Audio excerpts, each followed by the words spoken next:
Damai sejahtera Allah yang melampaui segala akal, kiranya mengawal hati saudara-saudara sekalian di dalam Kristus Yesus Tuhan kita. Amin. Selamat hari Minggu, saudaraku. Pasti semua kita dalam keadaan sehat dan dalam keadaan bersuka cita. Sekarang mari kita menerima firman Tuhan yang akan menjadi berita Injil bagi kita pada minggu ketiga sesudah Epifanias hari ini, yaitu dari Injil Lukas pasal 4 ayat 4 hingga ayat 14 hingga ayat 21. Saya bacakan untuk kita. Dalam kuasa Roh kembalilah Yesus ke Galilea, dan tersiarlah kabar tentang Dia di seluruh daerah itu. Sementara itu Ia mengajar di rumah-rumah ibadat di situ, dan semua orang memuji Dia. Ia datang ke Nazaret tempat Ia dibesarkan, dan menurut kebiasaannya pada hari Sabat Ia masuk ke rumah ibadat, lalu berdiri hendak membaca dari Alkitab.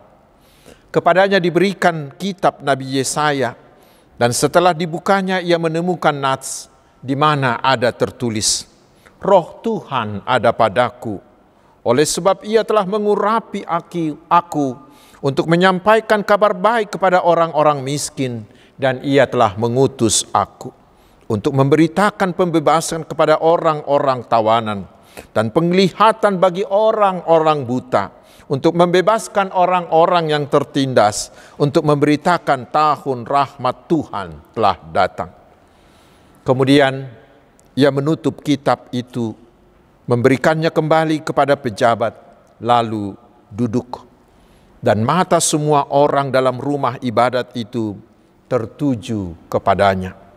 Lalu Ia mengajar mereka, katanya, pada hari ini genaplah nats ini sewaktu kamu mendengarnya. Demikian firman Tuhan. Saudaraku yang dikasihi dan yang diberkati oleh Tuhan Yesus. Pasti kita semua sering pulang kampung, bukan? Pulang kampung mungkin karena pesta atau hanya sekedar melepas rindu. Terutama sekarang katanya tempat wisata yang indah-indah sudah banyak kita jumpai di sekitar Danau Toba. Yang paling terkenal sekarang disebut Bukit Sibea-bea misalnya. Dan juga transportasi ke sana sudah jauh lebih mudah. Tetapi yang patut kita renungkan adalah, apakah dampak yang kita hasilkan bila kita pulang kampung? Apakah hasil, apakah manfaat yang bisa dirasakan oleh kerabat kita di kampung dengan kepulangan kita ke sana? Mungkin nats ini bisa menginspirasi kita tentang hal itu. Saudaraku, sesudah Yesus memenangkan pencobaan dari si iblis di ayat 1 hingga ayat 3, lalu Yesus berangkat ke Galilea, ke Nazaret, tempat Dia dibesarkan, huta hagudanganna. Walaupun Yesus sudah sangat populer di daerah Palestina yang lain, tetapi Yesus ingat pulang ke kampungnya. Mulak tu huta hagudanganna. Dan ketika Yesus tiba di sana, apa yang Yesus lakukan? Yang pertama Yesus lakukan adalah mengajar teman sekampungnya tentang kerajaan sorga, tentang kerajaan Allah di sinagoge-sinagoge tempat mereka beribadah. Ini mungkin bisa menjadi inspirasi untuk kita teladani, saudaraku. Bila kita pulang ke kampung, biarlah misi kita lebih banyak dalam hal kerohanian. Dan sudah banyak orang Batak yang melakukannya. Mereka pulang bukan hanya sekedar berlibur ke kampung, tetapi di sana mereka mengadakan pembinaan kerohanian bagi anak-anak sekolah minggu, bagi remaja, bagi guru sekolah minggu, bagi pemuda dan lain-lain, terutama tentang pertumbuhan iman, agar generasi muda ini mampu menghadapi tantangan iman di era digital, di era virtual ini. agar mereka juga terhindar dari pengaruh-pengaruh negatif seperti narkotika, film porno, kekerasan, dan lain-lain. Tidak sedikit juga orang pulang kampung untuk melatih orang tua, membuat home industry yang sederhana, membuat pelatihan tentang pertanian modern, atau melatih tentang manajemen usaha yang sangat-sangat sederhana. Mereka punya dampak ketika pulang ke kampungnya. Tetapi saudaraku, sangat-sangat kita sayangkan bila ada orang Batak yang pulang ke kampung justru mengajak orang kampung kembali melakukan praktek okultisme dengan penyembahan roh-roh orang mati dan lain-lain. Atau kembali ke kampung lalu membuat pertengkaran, perbedaan di sana. Janganlah. Lebih baik jangan pulang kampung bila seperti itu. Tetapi bila pulang kampung, mengajarlah tentang kerajaan Allah. Saudaraku, mengajar memang itu adalah salah satu tugas utama orang Kristen, seperti diamanatkan Tuhan Yesus di Matius 28 ayat 20 yang mengatakan, dan ajarlah mereka melakukan segala sesuatu yang telah kuperintahkan padamu. Adalah tugas kita mengajar setiap orang, agar semua orang tahu, agar semua orang mau menerima bahwa hanya di dalam Tuhan Yesuslah satu-satunya juru selamat yang sempurna, agar semua orang mau melakukan apa yang diajarkan oleh Tuhan Yesus. Dan mengajar ini adalah tugas yang harus terus-menerus kita lakukan. Seperti yang kita dengar di epistel tadi yang dilakukan Esra dan Nehemia ketika mereka pulang ke kampungnya. Dan kita sebagai seorang murid dari Tuhan Yesus, kita juga harus terus-menerus mau belajar tentang Tuhan Yesus, tentang Kristus. Saudaraku, bila kita mau memberi perhatian penuh akan tugas mengajar ini dalam arti yang seluas-luasnya, maka HKBP, maka gereja kita pasti bisa menjadi berkat bagi bangsa ini.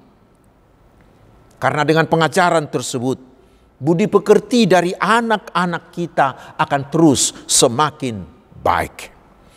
Tetapi inilah pergumulan kita sekarang ini. Ternyata masih banyak orang tua yang tidak mau menyuruh anak-anaknya ke sekolah minggu, atau yang tidak mau menyuruh anak-anaknya untuk belajar CD.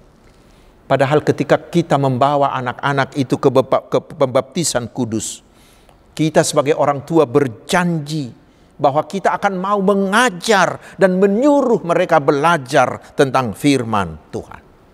Saudaraku, mari kita coba renungkan itu masing-masing di hati kita. Lalu kemudian ketika Yesus memasuki sinagoge, seperti kebiasaan mereka selalu meminta salah seorang dari yang hadir untuk menerangkan firman Tuhan. Maka Yesus berdiri dan membaca firman Tuhan yang tertulis di Yesaya 61, yaitu nubuatan tentang kedatangan Mesias, Sang Juru Selamat. Dan selanjutnya, ini yang terpenting, Yesus duduk. Lalu semua mata yang hadir di sana tertuju kepada Yesus. Dan ketika itulah Yesus berkata kepada mereka semua, pada hari ini genaplah nas ini sewaktu kamu mendengarnya. Saudaraku, dengan perkataan ini Yesus memproklamirkan bahwa sejak hari itu Tuhan sudah memulai zaman mesianis, yaitu masa di mana Tuhan akan merealisasikan semua janji keselamatan yang sudah dinubuatkan, yang sudah dijanjikan Allah sejak dahulu. Dan Sang Juru Selamat Mesias yang dijanjikan itu sudah hadir di antara mereka, yaitu Tuhan Yesus sendiri. Dan dialah Juru Selamat dunia satu-satunya. Dengan perkataan tersebut Yesus berepifanias. Yesus menyatakan dirinya dan menyatakan misinya, mengapa dia datang ke dunia sebagai manusia. Dan itu jugalah tugas yang ditugaskan Yesus bagi kita, orang-orang yang sudah percaya kepada Tuhan Yesus. Manakah tugas, manakah misi itu? Mari kita coba simak ayat lanjutannya. Yang pertama, di ayat 18 dikatakan bahwa tugas Mesias itu adalah untuk menyampaikan kabar baik bagi orang-orang miskin. Pertanyaannya, siapa orang miskin yang dimaksud di sini? Yang pertama, mereka adalah yang miskin secara material, yaitu rakyat jelata yang menjadi korban penindasan dari orang-orang kaya dan dari penguasa-penguasa. Kepada mereka inilah Injil, kabar baik itu harus diberitakan untuk menguatkan iman percaya mereka dan membuat usaha. Jadi bukan hanya mengabarkan, tetapi kita harus turut berperan membuat usaha untuk mensejahterakan mereka. Karena itulah gereja selalu diingatkan, di mana sebuah gereja berdiri, seharusnya kemiskinan di masyarakat sekitarnya haruslah semakin berkurang. Itu harus turut menjadi program Huria. Dengan cara itulah kita bisa menjadi berkat bagi semua. Tetapi ada orang miskin yang dimaksud lagi, yaitu mereka yang miskin secara rohani. Mereka yang jauh dari Tuhan, yang masih terikat dengan dunia, yang masih terikat dengan kegelapan. Kita harus membawa Injil, kabar baik kepada mereka, agar mereka semua mau menerima Tuhan Yesus menjadi juru selamatnya, sehingga mereka menjadi selamat dan mereka menjadi kaya di dalam iman. Itu yang pertama. Lalu selanjutnya, tugas yang kedua dari Mesias itu disebut di ayat 19, yaitu untuk memberitakan pembebasan kepada orang-orang tawanan dan penglihatan bagi orang-orang buta, untuk membebaskan orang-orang yang tertindas, untuk memberitakan tahun rahmat Tuhan telah datang. Bila kita membaca Imamat 25, ini disebut sebagai Yobel.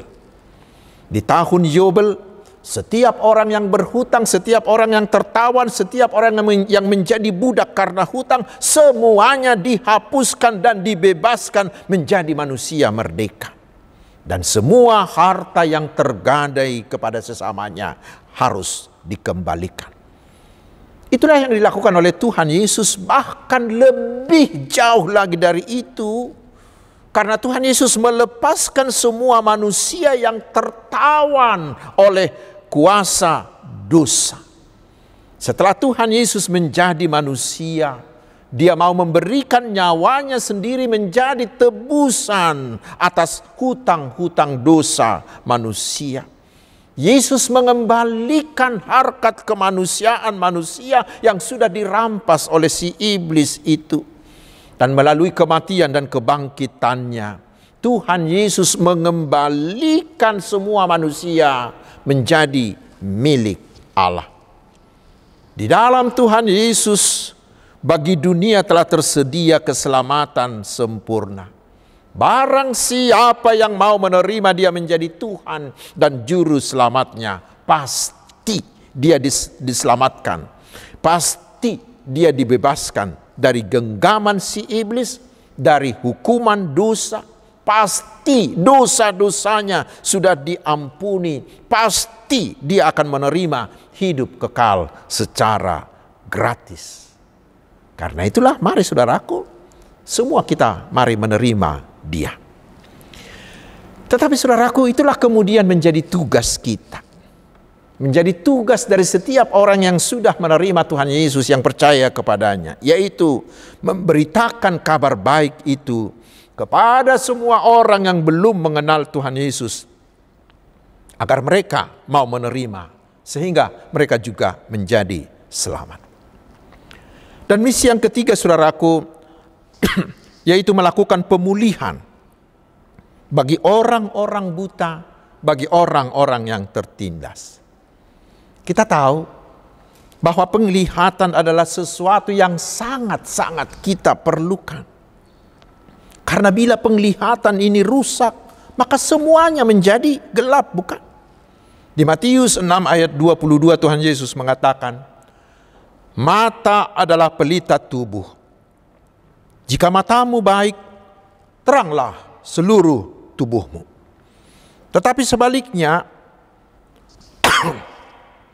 bila penglihatan kita rusak, maka kita bisa menjadi celaka. Dan di zaman Tuhan Yesus, kerusakan mata, sakit mata itu dipercayai sebagai akibat dari perbuatan si iblis.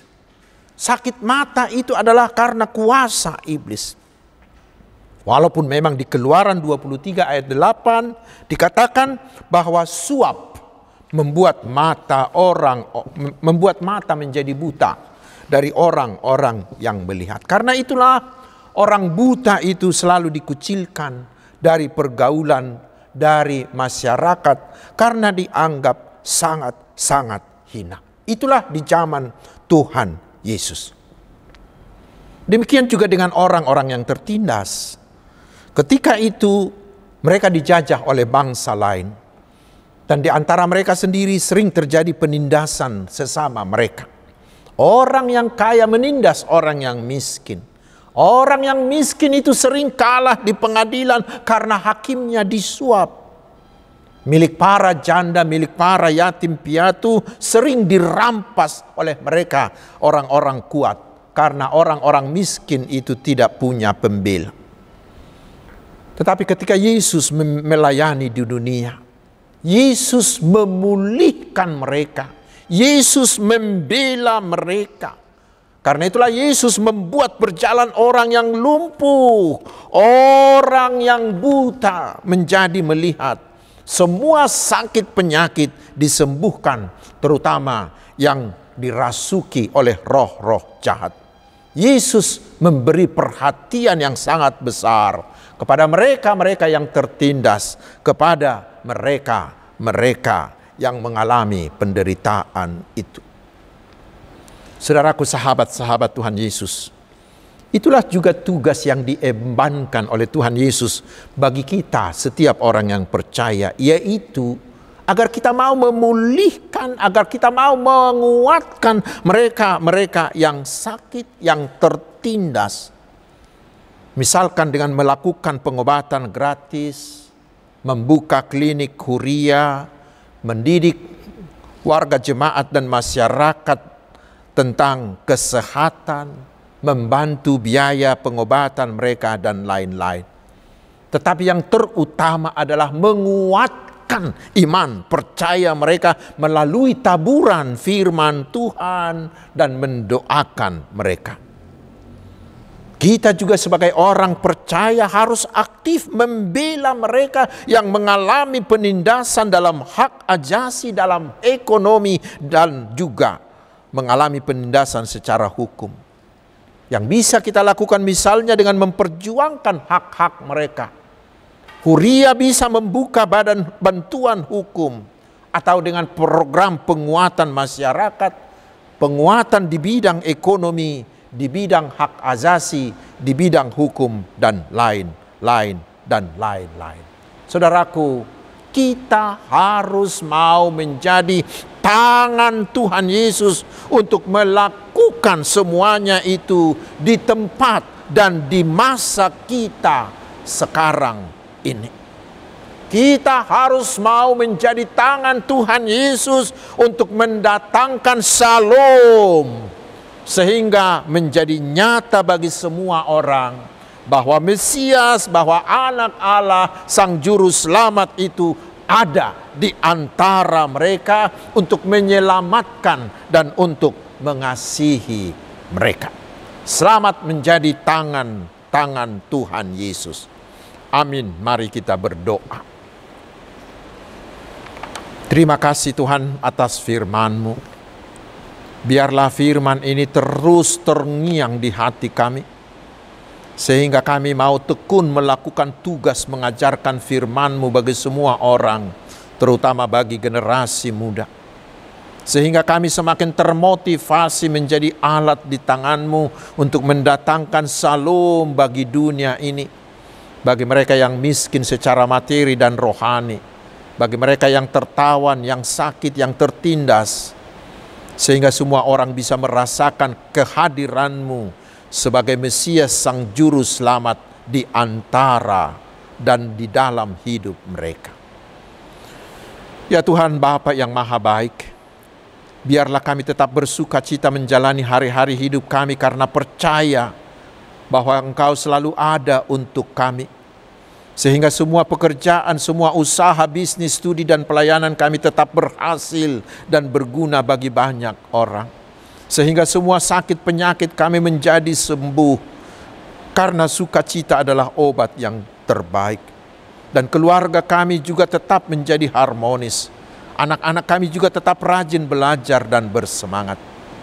Ya Tuhan, kami tidak jemu-jemu memohon belas kasih-Mu.